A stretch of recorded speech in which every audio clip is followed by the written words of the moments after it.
नमस्कार, विकास समाचारमध्ये आपले स्वागत। Thane integral ring metro railway प्रकल्प कॉरिडॉरला केंद्र सरकारने मंजुरी दिली। महाराष्ट्रातील Thane integral ring metro railway प्रकल्प कॉरिडॉरला केंद्रीय मंत्रिमंडळाने शुक्रवारी मंजुरी दिली। 29 किलोमीटर लांबीचा हा कॉरिडॉर ठाणे शहराच्या पश्चिमेकडील परिघावर 22 स्थानकांसह धावेल। नेटवर्क एका बाजूला उल्हास नदी आणि दुसऱ्या बाजूला संजय गांधी राष्ट्रीय उद्यान यांनी वेढलेले आहे। ही कनेक्टिव्हिटी एक टिकाऊ आणि कार्यक्षम वाहतुकीचे साधन प्रदान करेल, शहराची आर्थिक क्षमता ओळखण्यास आणि रस्त्यावरील वाहतूक कोंडी कमी करण्यास सुलभ करेल। प्रकल्पामुळे हरितगृह वायू उत्सर्जन कमी होण्यासही हातभार लागेल अशी अपेक्षा आहे। या प्रकल्पाची अंदाजे किंमत ₹12,210 कोटी आहे, ज्यामध्ये भारत सरकार आणि महाराष्ट्र सरकारकडून समान ॲक्टिव्हिटी तसेच द्विपक्षीय एजन्सीकडून अंशतः निधी उपलब्ध आहे।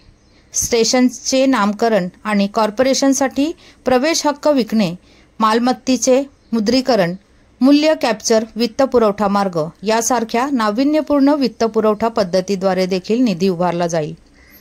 प्रमुख व्यावसायिक केंद्रांना जोडणारा कॉरिडॉर कर्मचाऱ्यांच्या मोठ्या वर्गासाठी एक प्रभावी वाहतूक पर्याय प्रदान करेल।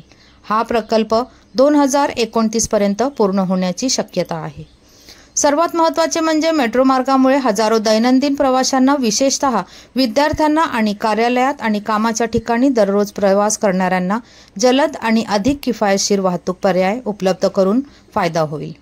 या प्रकल्पामुळे 2029, 2035 आणि 2045 या वर्षासाठी मेट्रो कॉरिडॉरवर अनुक्रमे 6.46 लाख, 7.61 लाख आणि 8.72 लाख प्रवाशांची एकूण दैनंदिन प्रवासी संख्या वाढेल। महामेट्रो सिव्हिल, इलेक्ट्रोमेकॅनिकल आणि इतर संबंधित सुविधा, कामे आणि संबंधित मालमत्तांसह प्रकल्प कार्यान्वित करेल। महामेट्रोने याआधीच बोलीपूर्व उपक्रम आणि निविदा कागदपत्रे तयार करण्यास सुरुवात केली आहे। निविदा प्रक्रियेसाठी त्वरित करार केले जातील। धन्यवाद।